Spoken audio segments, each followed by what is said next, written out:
When applying for a crew member role in the RNLI, there are many skills needed. These skills break down into many different areas, and a few of these areas are employable, personal, and communication skills. Employable skills are broken down into two areas, hard and soft skills. Hard skills aren't required, however advised, and soft skills are required. Examples of soft skills for this role would be good decision making. An example of a hard skill would be first aid trained. The second area of skills is personal.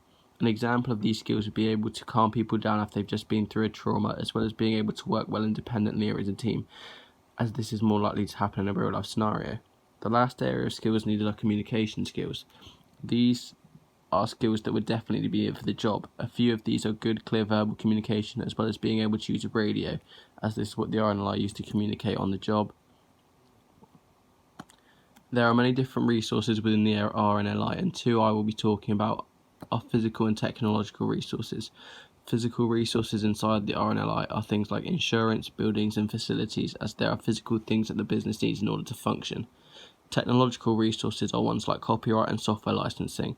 These are usually used on computers and other technology. Software licensing is used when programs are installed and make sure that they have permission to use them. In the RNLI, this may be a program such as a simulator to show what the real world is like.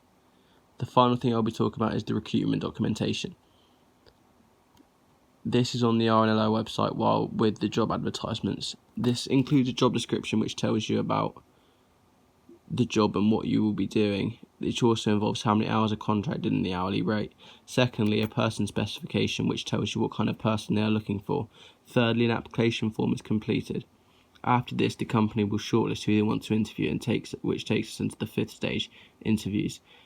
These narrow down near enough all the candidates as they can see any flaws a person may have and who they feel are best suited to the job in person.